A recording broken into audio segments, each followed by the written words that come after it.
The big story today across many of the front pages of the newspapers is the decision of the veteran Labour MP Frank Field to resign from his party whip. This has been claimed to be a catastrophic split, as it could be the start of many more MPs leaving, some are claiming, after Frank Field said he was quitting over Jeremy Corbyn's failure to tackle anti-Semitism crisis and also failure to stamp out the culture of bullying by the hard left. So after almost 40 years as MP for Birkenhead, he is now sitting as an independent MP. Well, let's talk to Frank Field himself, who joins us now. Good morning to you. Hello. Good morning. Explain to my listeners why you chose at this time to resign the Labour whip. I think two, one long-standing and one much shorter. I mean, over the summer we've been engulfed in this row about anti-Semitism, and I think it was brought ahead by the previous chief rabbi, Jonathan Sachs, who I think went over the top in the remarks that he made. But it convinced me that it's not. We just can't keep going on to the Jewish community saying that you're wrong in the way that you've actually perceived us. We're not we're not a party that harbours anti-Semites. They think we are, and we need to act on that and have a code of conduct which the rest of the civilized world adopts to stamp that out. And secondly, that intolerance is shown certainly in my local party, where over 18 months I've been trying, by submitting evidence of bullying, of harassment and so on, to get people expelled as not worthy to be members of the Labour Party. And I've never heard anything since from those complaints. So it's the two things together. Why then did you resign the Labour whip to sit as an independent MP for however long this Parliament sits and not resign your Labour membership? Why do you still want to be a member of a party that's led by Jeremy Corbyn? I've been a member of the Labour Party longer than Jeremy, probably 60 years. I don't see why I should actually have to surrender my membership. I have obviously Labour interests at heart, and I should continue to vote along those lines in the Commons.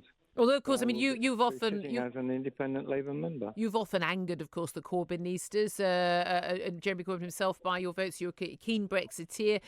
You've voted with the Conservative government, and, of course, you're working the coalition government for, and you've been accused of, well, you know, he's just a Tory. He is not a true Labour man. And a lot of people have been trying to oust you in your local party. There was a vote of no confidence in you only last month. Is it fair for some on the left of the party to say that this isn't a matter of honour, of conscience? This is you jumping before you're pushed? What would you say to that?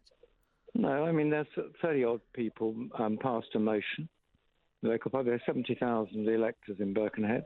They're the sovereign body. They will decide who's the Labour MP or who is the MP. And I obviously wish next time to fight the seat as a Labour candidate. If not, I will fight it as a independent Labour candidate, and they will decide in those circumstances who they wish to have. They're the body that decides, not a tiny caucus of people in a local Labour Party. So I don't accept that reasoning. And I've been in this position before about people trying to deselect me.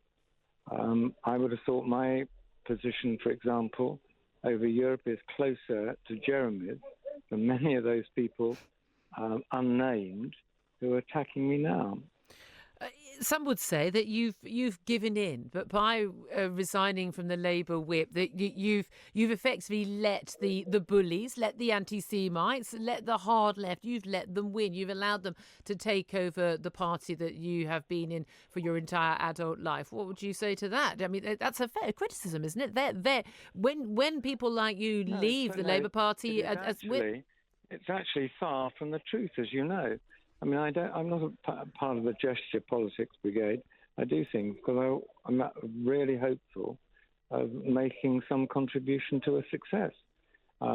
Jeremy will lead us into the next election. It's crucial, I think, that he leads a party that nobody can make the charge about anti-Semitism against us, and that we're a party that is tolerant of debate and differences of opinion. And if we can't do that within the Labour Party, people won't want a government with those characteristics inflicted on them. Well, so that's the urgency of the matter. But what about the other MPs? Do you think other Labour MPs are going to follow suit? Because we are in a situation where... I have no idea. Have you spoken to any? No, I'm not. And when I spoke to the Chief Whip yesterday, I told him that I'd